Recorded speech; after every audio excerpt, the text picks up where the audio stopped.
Hello, I'm Councillor Martin Mullaney. I'm Councillor for Moseley and Kingsheath Ward in South Birmingham. And today we're at the Selly Oak Pocket Park in Selly Oak.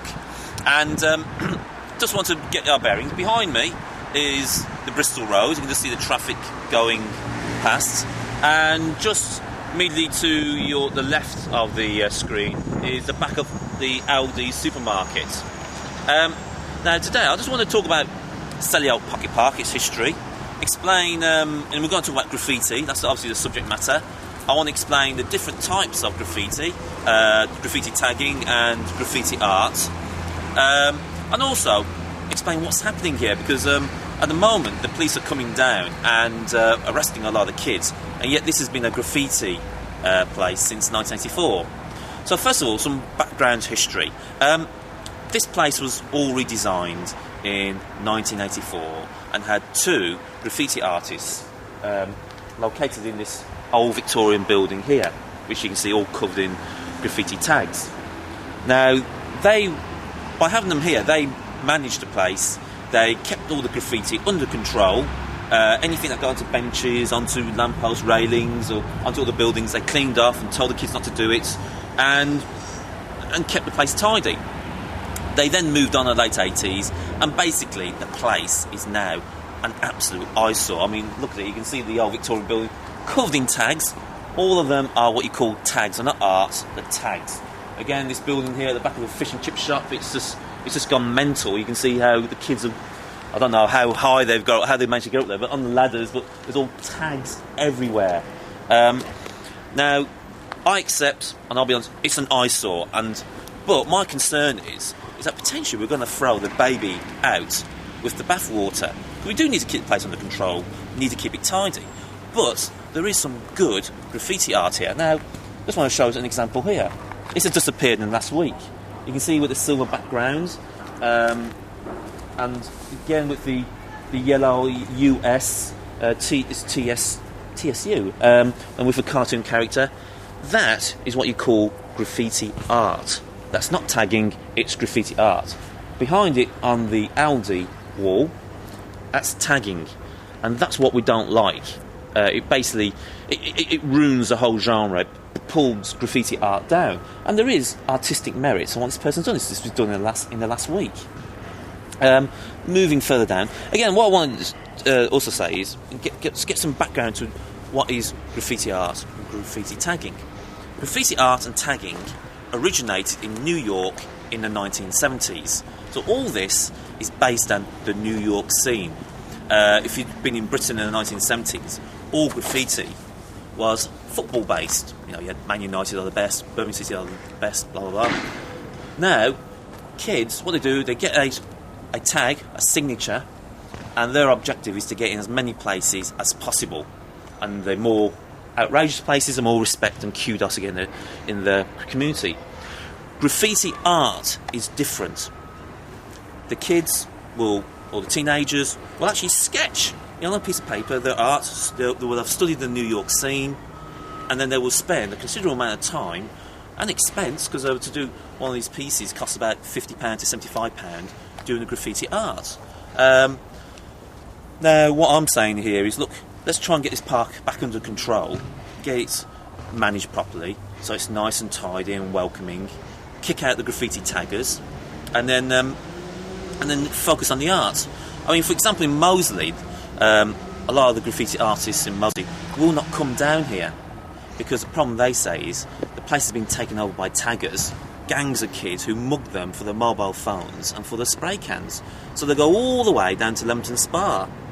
And I just think, from my own perspective of teenagers I'd rather that they were here safe, as opposed to going to the Leamington Spa where we don't know, goodness knows what goes on.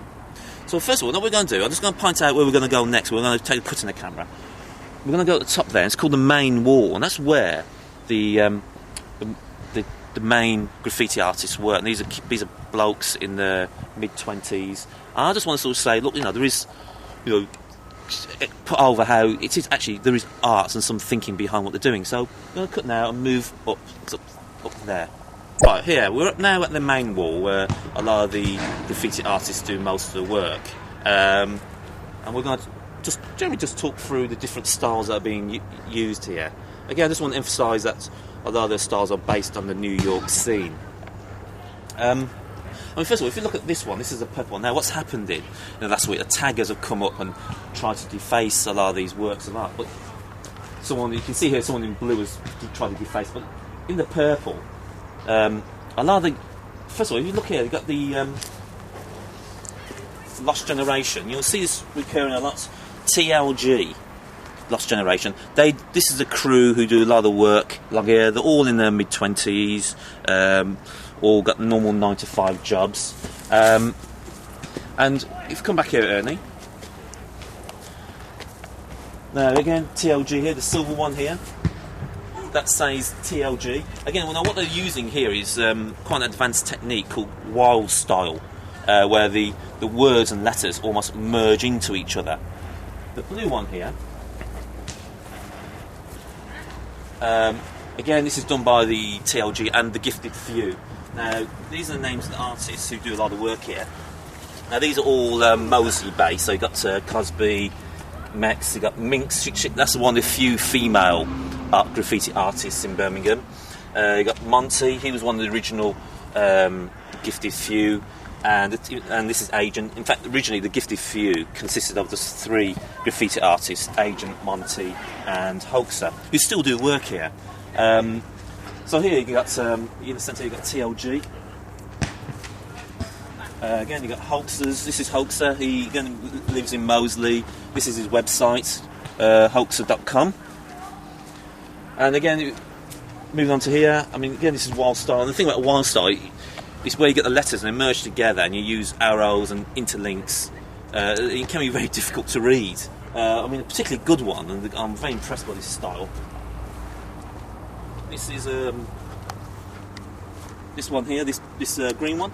This is done by News. Again, he lives in Moseley. That's his name, News, Neus. Now, actually, that jumble of, and it's very hard to read, actually does say News. So you got the N here, you got the E here, U, and there is an S here. That's his girlfriend, Katie. And just gone to the left-hand side, TGF, the Gifted Few. This is the crew name, which clearly has expanded. Again, very much Moseley based. Just trying to look more. Again, this is one by Agent. Again, the wild style. So again, merging. Got TLG, the Lost Generation. There's Agent's name. You got Agents as A. I'm just trying to read it. Again, it's very hard to read at times. It's all merged together. I'm trying to read what else. What else is down here? Sick, this looks like. Now this is no idea. Again, that's the thing about wild style. But again, you can see how they've used highlights here. So he's highlighted the letters. He's put almost like a light glistering through. So there is a lot of thought that gone into his lettering. And the one that's recurring, the ones that use the arrows. Again, he's got a G here. He's forming an arrow at the end here. The next one along, again, he's got the arrow. Again, very much that New York symbol, sign. Going a bit too close, got N in the middle. Very hard to read. But anyway, what I'm trying to put over is that there's a lot of thought. This is graffiti art, and it is artistic, and a lot of thought has gone into it. And I just want to make sure that we don't, in cleaning up this place, we don't throw the baby out with the bathwater.